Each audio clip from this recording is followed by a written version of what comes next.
क्या आपको पता है, अगर आप आज सिर्फ 5,000 रुपए महीना साइड में रखना शुरू करें तो 30 की एज तक आप करोड़पति बन सकते हैं। सुनने में ये बात एक सपने जैसी लगती है, लेकिन ये कोई कल्पना नहीं है। ज्यादातर लोग सोचते हैं ये सिर्फ किस्मत वालों के साथ होता है या फिर सिर्फ बिजनेस करने वालों के साथ। लेकिन सच्चाई ये है, ये एक फॉर्मूला है, एक सीधा सीधा गणित है। और आज मैं वो पूरा फॉर्मूला आपको स्टेप बाय स्टेप बताने वाला हूं, ताकि आप भी अपनी सैलरी से ही अपना पहला करोड़ बना सकें। अब आप सोच रहे होंगे, भाई सैलरी ही 25,000 रुपए है, घर का खर्चा, EMI और सेविंग्स के नाम पर कुछ बचता ही नहीं, फिर करोड़पति कैसे बनूं? यही सवाल आदित्य का भी था। वो एक छोटे शहर से बैंगलोर आया, एक IT कंपनी में जॉब लगी, सैलरी बस गुजारे लायक थी। पहले साल तो उसने भी यही सोचा कि ये सब सिर्फ वीडियोस में अच्छा लगता है, असल जिंदगी में मुमकिन नहीं है। लेकिन उसने एक ऐसा तरीका अपनाया जिससे 29 की एज में उसका नेटवर्थ 1 करोड़ रुपए के पार चला गया, बिना किसी लॉटरी, बिना किसी रिस्की ट्रेडिंग के।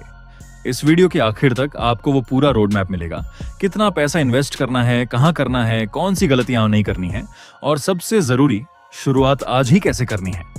अब ये कोई गैस वर्क नहीं है, हम बात कर रहे हैं कंपाउंडिंग की, जो एक गणितीय सिद्धांत है और जो सेबी द्वारा रेगुलेटेड म्यूचुअल फंड्स और RBI के डेटा पर आधारित है। हजारों सैलरीड लोग आज ग्रो और जेरोदा कॉइन जैसे प्लेटफॉर्म्स पर यही स्ट्रैटेजी इस्तेमाल कर रहे हैं और उनका पैसा साल दर साल बढ़ रहा है। मैं यहाँ आपको कोई जल्दी अमीर बनने वाली स्कीम नहीं दिखा रहा, ना ही कोई क्रिप्टो का झांसा दे रहा हूँ। ये सीधा सीधा गणित है, जो अगर डिसिप्लिन से फॉलो किया जाए तो हर आम सैलरीड इंसान के लिए काम करता है, चाहे वो Tier 1 शहर में हो या Tier 3 शहर में। और जो एग्जाम्पल मैं आपको अभी दिखाने वाला हूँ वो भी एक रियलिस्टिक सैलरी रेंज पर आधारित है, ना कि किसी बड़े पैकेज वाली जॉब पर। पहली बात समझिए, करोड़पति बनने के लिए आपको लॉटरी नहीं बल्कि समय चाहिए। पैसा जितनी जल्दी इन्वेस्ट होना शुरू होता है, कंपाउंडिंग को उतना ही ज्यादा समय मिलता है काम करने के लिए। अगर आप 22 की एज से शुरू करते हैं तो आपके पास 8 साल का समय है 30 तक पहुंचने में, और अगर आप 25 की एज से शुरू करते हैं तो भी 5 इयर्स का सॉलिड समय है। इतने समय में कंपाउंडिंग अपना असली जादू दिखाती है। बस शर्त एक ही है, शुरुआत जल्दी होनी चाहिए और बीच में पैसा निकाला नहीं जाना चाहिए। अब मैं आपको पूरा रोड मैप 6 स्टेप्स में तोड़कर समझाता हूं, जो हर सैलरीड इंसान फॉलो कर सकता है, चाहे उसकी सैलरी कितनी भी हो, चाहे वो किसी भी शहर में रहता हो। लेकिन उससे पहले एक जरूरी बात समझ लीजिए, करोड़पति बनने का मतलब सिर्फ एक बड़ा अमाउंट बैंक बैलेंस में देखना नहीं है। इसका असली मतलब है फाइनेंशियल फ्रीडम। जब आपके पास इतना पैसा हो कि आपको हर महीने सिर्फ सैलरी पर निर्भर ना रहना पड़े, जब आप बिना डर के अपने करियर में बड़े फैसले ले सकें, यही असली मकसद है। स्टेप नंबर 1, अपनी इनकम का कम से कम 30% इन्वेस्ट करना शुरू कीजिए। अगर सैलरी 25,000 रुपीज है तो कम से कम 7,000 रुपीज हर महीने अलग रखिए। ये मुश्किल लगेगा शुरू में, लेकिन आदित्य ने भी यही किया। उसने पहले 3 महीने सिर्फ अपने खर्चे ट्रैक किए और पाया कि वो हर महीने बिना वजह करीब 4,000 रुपए सिर्फ खाने के ऑर्डर और सब्सक्रिप्शंस पर उड़ा रहा था। जैसे ही उसने ये पैटर्न देखा, उसने एक साधारण नियम बनाया। सैलरी आते ही सबसे पहले इन्वेस्ट करो, बाद में जो बचे उसी में खर्चा चलाओ। इसे कहते हैं पे योरसेल्फ फर्स्ट का नियम, और यही आदत सबसे बड़ा फर्क डालती है। स्टेप नंबर 2, SIP शुरू कीजिए इक्विटी म्यूचुअल फंड्स में। अगर आप हर महीने 7,000 रुपए की SIP करते हैं और एवरेज रिटर्न 15% सालाना मिलता है, तो 8 साल में आपका पैसा लगभग 17 लाख रुपए तक पहुंच जाता है। ये सिर्फ शुरुआत है। ध्यान रखिए, ये रिटर्न गारंटीड नहीं होता। मार्केट में ऊपर नीचे होता रहता है, लेकिन लॉन्ग टर्म में इक्विटी ने हिस्ट्री में इसी रेंज के आसपास एवरेज रिटर्न दिया है। इसीलिए 8-10 साल का पेशेंस रखना जरूरी है। बीच के छोटे उतार चढ़ाव देखकर घबराना नहीं है। स्टेप नंबर 3, सिर्फ SIP से करोड़ तक जल्दी नहीं पहुंचेंगे, इसलिए स्किल इनकम भी बढ़ानी होगी।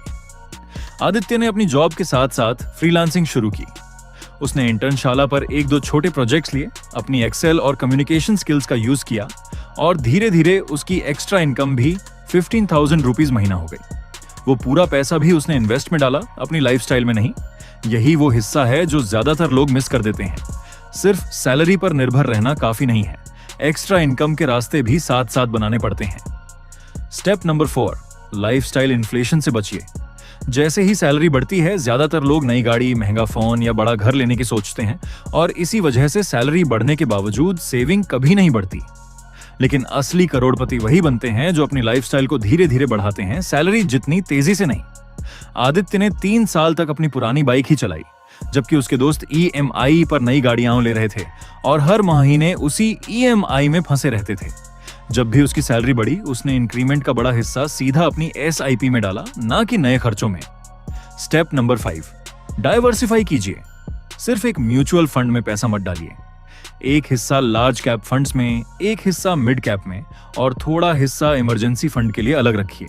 कम से कम 6 महीने का खर्चा जो किसी लिक्विड फंड या सेविंग्स अकाउंट में पड़ा रहे। इससे अगर कभी जॉब चली भी जाए या कोई मेडिकल इमरजेंसी आ जाए तो आपके लॉन्ग टर्म इन्वेस्टमेंट्स को बीच में तोड़ना नहीं पड़ेगा। बहुत से लोग इमरजेंसी फंड ना होने की वजह से अपनी SIP बीच में ही बंद कर देते हैं और कंपाउंडिंग का पूरा फायदा खो देते हैं। अब असली गणित देखिए। अगर आदित्य हर महीने 7,000 रुपए SIP में डालता है और साथ ही अपनी फ्रीलांसिंग इनकम से एक्स्ट्रा 5,000 रुपए भी डालता है, यानी टोटल 12,000 रुपीज महीना 15% के एवरेज रिटर्न पर, तो 13 साल में ये अमाउंट लगभग 1 करोड़ रुपए के करीब पहुंच जाता है। अगर बीच में वो अपनी SIP अमाउंट को हर साल 10% तक बढ़ाता भी रहे, जिसे स्टेप अप SIP कहते हैं। यानी पहले साल 12,000 रुपीज, दूसरे साल लगभग 13,000 रुपए और इसी तरह बढ़ते हुए। ये छोटा सा इंक्रीज भी कंपाउंडिंग के साथ मिलकर बहुत बड़ा फर्क बना देता है। एक बात और समझिए, ये सिर्फ आदित्य की कहानी नहीं है, ये गणित किसी के लिए भी काम करता है। चाहे आपकी सैलरी 20,000 रुपीज हो या 50,000 रुपीज, फॉर्मूला वही रहता है।